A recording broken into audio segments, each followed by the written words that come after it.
कक्षा 9 के मेरे प्यारे विद्यार्थियों, बहुत बहुत स्वागत है आप लोगों का आज के इस नए वीडियो में। मेरे प्यारे विद्यार्थियों, आइए देखते हैं क्या है आज आपके लिए। क्या देखते हैं? कक्षा 9 विषय हिंदी भाषा। विषय हिंदी भाषा और हिंदी भाषा में पाठ अलंकार का भाग 9। प्यारे विद्यार्थियों, लगातार कई वीडियो से हमारा अलंकार पाठ चल रहा है और अलंकार पाठ में हमने लगातार कई वीडियो आपको उपलब्ध कराए हैं। आज हम लोग भाग 9 की चर्चा यहाँ करने वाले हैं। प्यारे विद्यार्थियों, बात को आगे बढ़ाएं इसके पूर्व ही मैं अपने उन सभी विद्यार्थियों को धन्यवाद ज्ञापित करना चाहता हूँ जो लगातार वीडियो को देख रहे हैं और वीडियो देखने के उपरांत अपना नाम, क्लास और सेक्शन कमेंट बॉक्स में लिख रहे हैं। प्यारे विद्यार्थियों, आप कमेंट बॉक्स में अपना नाम, क्लास, सेक्शन लिख रहे हैं। इससे हमें यह भरोसा हो रहा है, हमें विश्वास है कि आप लोग हमारे द्वारा किए गए परिश्रम का पूरा लाभ उठा रहे हैं। इसी तरह से आप अपना नाम, क्लास और सेक्शन कमेंट बॉक्स में लिखते रहिए। उसके अलावा भी यदि कोई समस्या है आपकी तो उसको भी आप कमेंट बॉक्स में लिखिएगा। हम पूरा प्रयास करेंगे कि त्वरित निस्तारण आपकी समस्या का कर सकें। मेरे प्यारे विद्यार्थियों, भाग 9 की चर्चा करें इसके पूर्व मैं थोड़ी सी पुनरावृत्ति भाग 8 की करना चाहता हूँ। प्यारे विद्यार्थियों, यदि अलंकार भाग 8 की बात करें तो हम लोगों ने देखा है रूपक अलंकार। आज हम लोग इसकी बात कर रहे हैं। आज हम लोग यहाँ उत्प्रेक्षा अलंकार की बात करने वाले हैं। किस अलंकार की बात करने वाले हैं? उत्प्रेक्षा अलंकार की बात। भाग 8 में हमने रूपक अलंकार की बात, और रूपक अलंकार में हमने आपको दिखाया, जैसा कि आपने उपमा अलंकार में देखा था, शब्दालंकार का जब हमने शब्दालंकार को प्रारंभ किया तो सबसे पहले हमने उपमा अलंकार बताया, उपमा के बाद हमने रूपक बताया। और रूपक अलंकार भाग 8 जब हमने आपको बताया, समझाया, तो वहाँ हमने एक प्रश्न दिया था अभ्यास कार्य में कि रूपक और उपमा में उदाहरण तथा परिभाषा सहित अंतर स्पष्ट कीजिए। हमने आपसे क्या बताया था कि उपमा अलंकार में चीज़ों को माना जाता है, उपमेय में उपमान को का गुण देखा जाता है, वहाँ पर रूपक हो जाता है, वहाँ पर उपमा हो जाता है कि सा, सी, सम, इस तरह के वाचक शब्द भी आते हैं।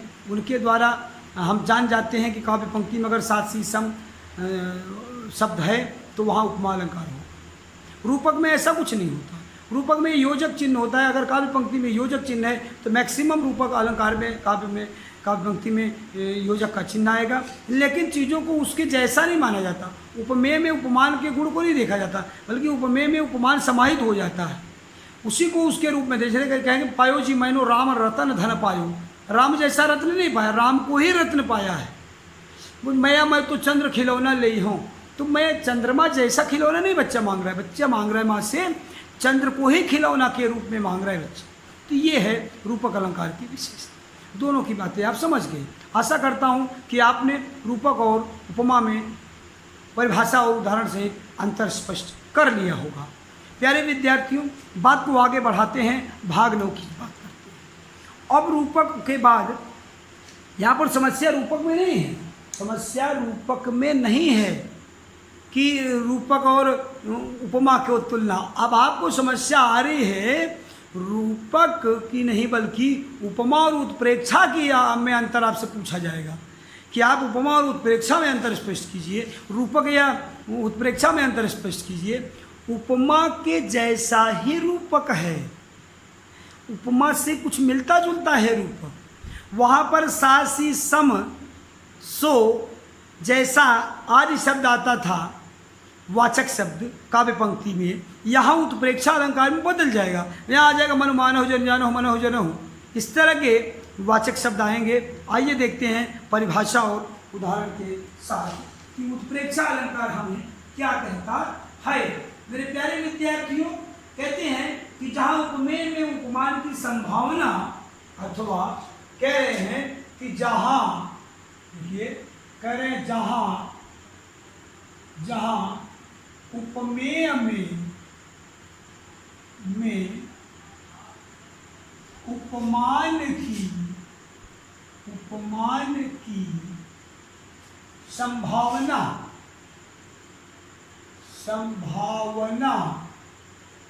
जहां आप देखिए यहाँ क्या है कि जहां उपमेय में उपमान की संभावना अथवा कल्पना कर ली गई है, संभावना अथवा कल्पना कर ली गई हो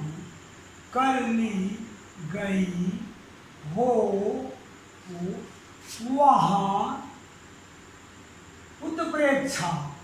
उत्प्रेक्षा अलंकार होता है। उत्प्रेक्षा अलंकार होता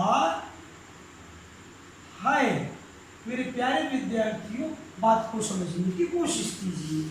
वहाँ उपमेय में अनुकृति नहीं तेरी क्या रूप तूने पाया, उपमेय सब सिमट कर उपमान में समाया। हमने आपको पहले ही बताया था कि रूपक में उपमेय उपमान में समाहित हो जाता है, उपमेय ही उपमान हो जाता है, उपमान ही उपमेय हो जाता है। दोनों के में कोई अंतर स्पष्ट नहीं कर सकता। पीपर पात मनी सरिस मन डोला, ये सब बातें आप देखिए। यहाँ पर कह रहे हैं कि जहाँ उपमेय में उपमान की संभावना अथवा कल्पना कर ली गई हो। संभावना देख लीजिए, परिभाषा कह रही है उत्प्रेक्षा अलंकार की कि जहाँ उपमेय में उपमान की संभावना अथवा कल्पना कर ली गई हो वहाँ उत्प्रेक्षा अलंकार होता है।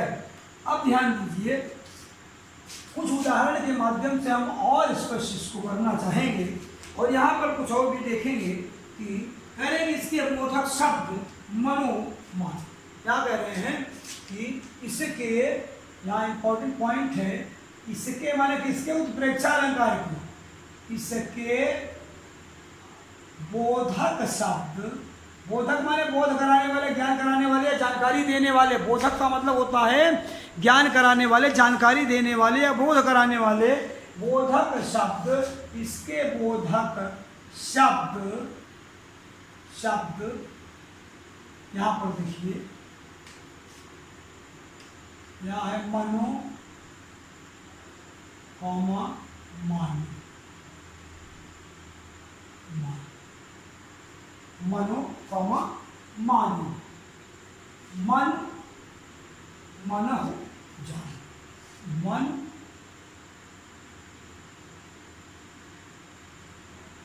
मनहु जान, मनो मानो मन मनहु जाना। और भी शब्द हैं जैसे जानो जन जनह ज्यों, जानो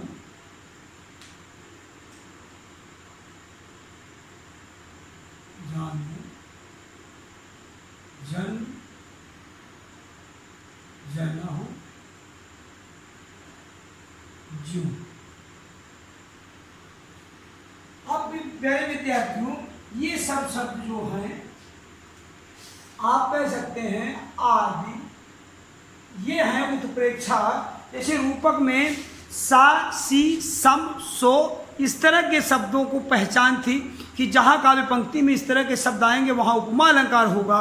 उसी तरह से यदि काव्य पंक्ति में मनो मानो मन मनहु जानहु, आप ध्यान दीजिए, मनो मानो मन मनहु जानहु, जनो जन जनहु ज्यों आदि शब्द आते हैं किसी भी काव्य पंक्ति में, तो उस काव्य पंक्ति में उत्प्रेक्षा अलंकार होने की संभावना ज़्यादा से ज़्यादा बढ़ जाती है। बल्कि ये कह सकते हैं कि ये अगर द्योतक शब्द आ गए तो आप कह सकते हैं कि ऐसे काव्य पंक्ति में उत्प्रेक्षा अलंकार ही होता है। आइए कुछ उदाहरण के माध्यम से और स्पष्ट इसको हम लोग समझने की कोशिश करते हैं। पहले विद्यार्थियों, यहाँ देख सकते हैं आपकी पाठ्य पुस्तक, आप अपनी पाठ्य पुस्तक के पृष्ठ संख्या 94 और 95 पर आप इसको देख सकते हैं। इसके कुछ उदाहरण है, आप यहाँ देखिए। मानो माई, क्या कह रहे हैं कि मानो माई घन घन अंतर दामिनी, मानो माई घन घन अंतर दामी, ये है। दूसरा कह रहे हैं, आप अन्य का पंक्ति कीजिए। चमचमाता चंचल नैन बिच घूंघट पट झीन, मनहु सुर सरिता। क्या कह रहे हैं कि मनहु सुर सरिता, मनहु सुर सरिता, विमल जल, विमल जल। और भी ध्यान दीजिए, उछरत जुगमी, उछरत जल मीन। ये आप देख सकते हैं, उछरत जुग,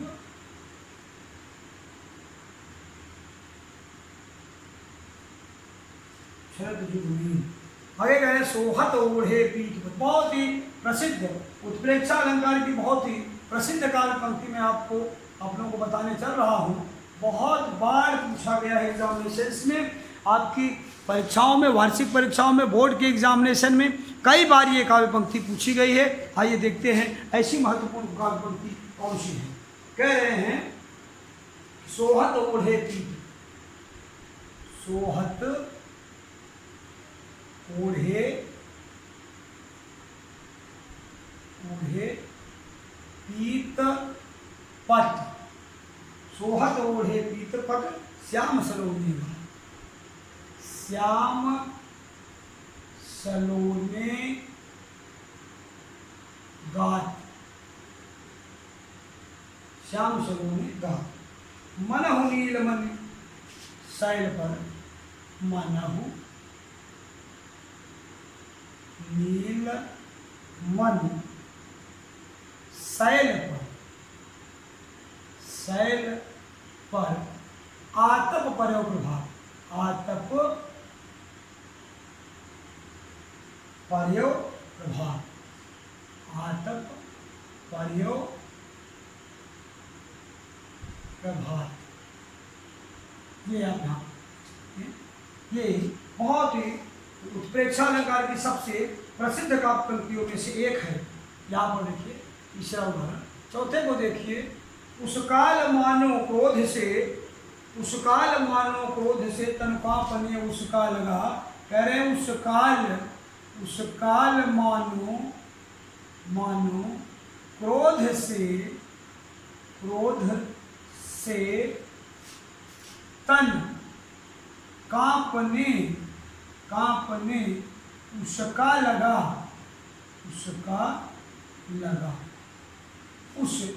उस काल मानो क्रोध से तन कांपने उसका लगा, मानो हवा के जोर से सोता हुआ सागर जगा। बहुत बार पूछी गई है ये काव्य पंक्ति। कहती उर हुई जो उत्तरा के नेत्र जल से भर गए, इनके कणों से सूर्य मानो, इनके कणों से पूर्ण मानो। कह रहे हैं, यहाँ देखिए ये दूसरी बात मैं लिखता हूँ, हिम के कणों से पूर्ण मानो। क्या कर रहे हैं, हिम के कणों से पूर्ण मानो, हिम के कणों से पूर्ण मानो, हो गए पंकज नए, हो गए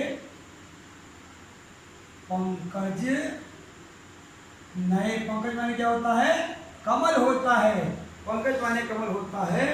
अगली काव्य पंक्ति पांचवा उदाहरण है और ये छठे उदाहरण की हम बात कर रहे हैं। तो छठी काव्य पंक्ति देखिए, बहुत बार पूछा गया है। मुखबाल रविशम लाल होकर, मुखबाल रविशम, मुख बाल रविशम, लाल होकर, मुख बाल रविशम लाल होकर, ज्वाल सा बोधित हुआ, होकर ज्वाल सा बोधित हुआ,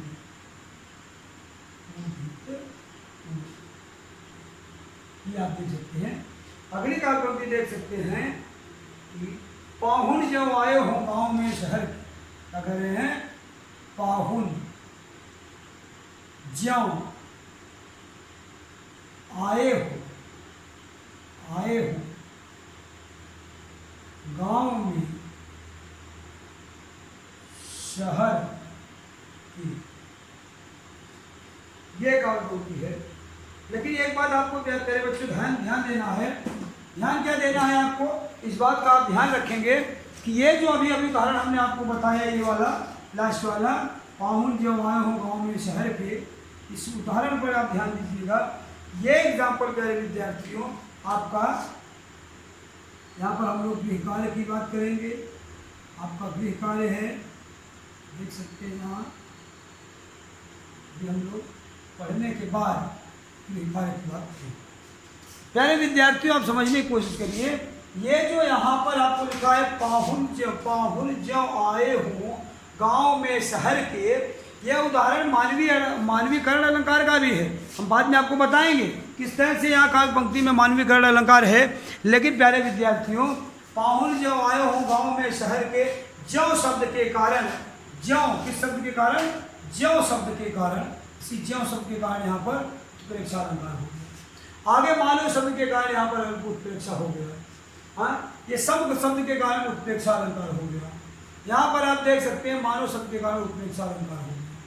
यहाँ पर देख लीजिए कि मना हुई पर शब्द से ही, पहले ही शब्द से हो गया उत्प्रेक्षा अलंकार हो गया। आगे कह रहे हैं यहाँ पर भी मानव शब्द आ गया, यहाँ मानव शब्द आ गया। ये आप देख सकते हैं। मैं एक बार फिर से आपको समझाने की कोशिश करता हूँ। आप देखिए यहाँ कह रहे हैं इसके बोधक शब्द, दूसरा इंपॉर्टेंट पॉइंट है परिभाषा के बाद।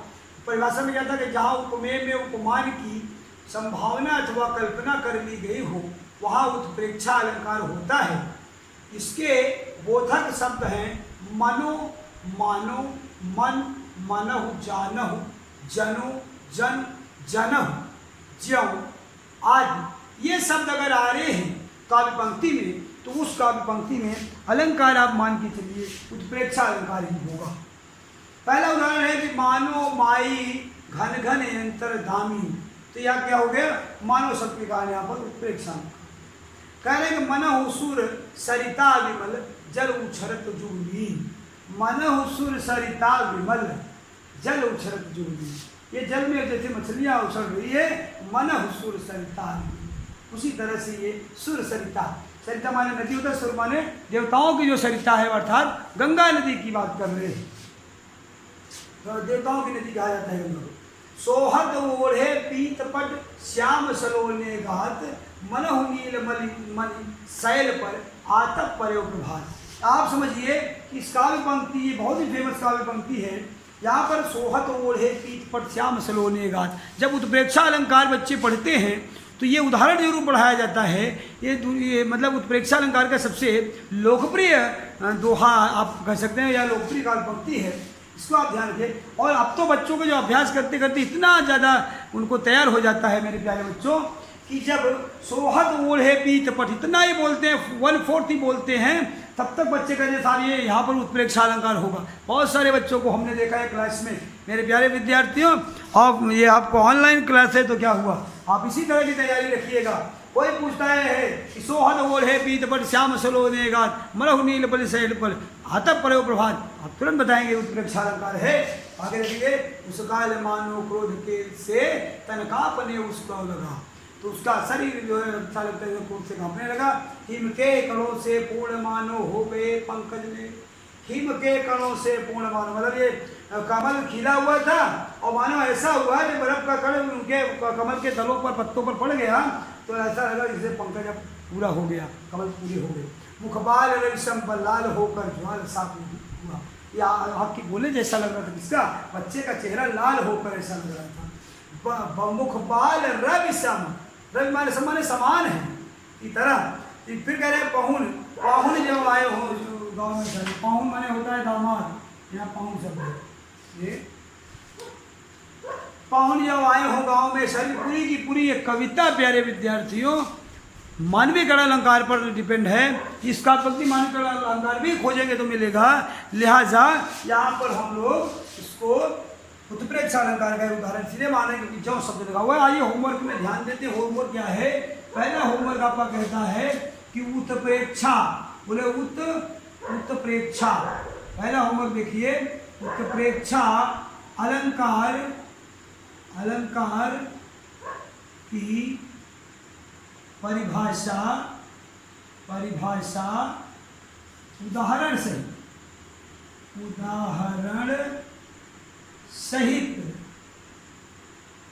सहित लिख कर याद करें। बोले कैसा करके याद करना है? लिख कर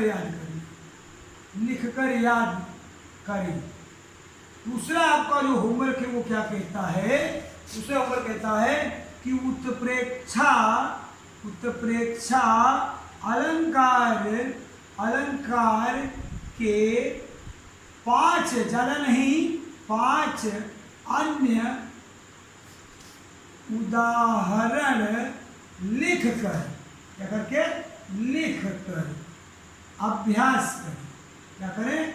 अभ्यास करें। क्योंकि अलंकार के उदाहरण दुनिया में ऐसा नहीं कि सारे अलंकार के उदाहरण हम आपको लिखा देंगे और आप सबको याद, ये उदाहरण याद करने की चीज़ नहीं है, परिभाषा याद करने की चीज़ है और इसकी जो बोधक शब्द है वो याद करने की चीज़ें हैं। ये आपको मिल रहे हैं। पंक्ति में आप सीधे सीधे उत्प्रेक्षा बोलिए।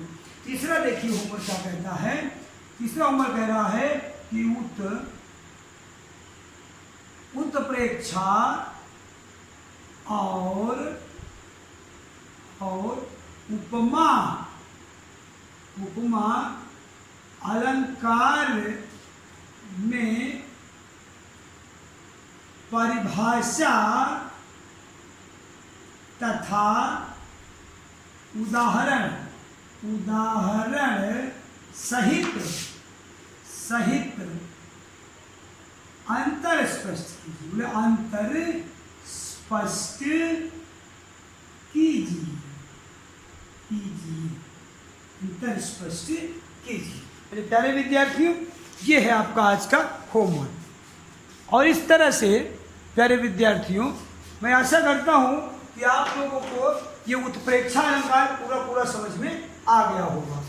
अब आज के लिए आपको ये निर्देशित किया जाता है कि जो भी होमवर्क आपको प्राप्त हुआ है, आप उस पूरे होमवर्क को क्या करेंगे जी, आप अपनी अभ्यास कॉपी में लिखिएगा। आज के लिए इतना ही। इन शुभकामनाओं के साथ कि निश्चित रूप से मेरे प्यारे विद्यार्थी खूब परिश्रम कर रहे होंगे, घर में होंगे, सुरक्षित रहेंगे, अपने बड़े छोटे सबका ख्याल रख रहे होंगे। आज के लिए इतना ही। मिलते हैं नेक्स्ट वीडियो में। तब तक के लिए धन्यवाद।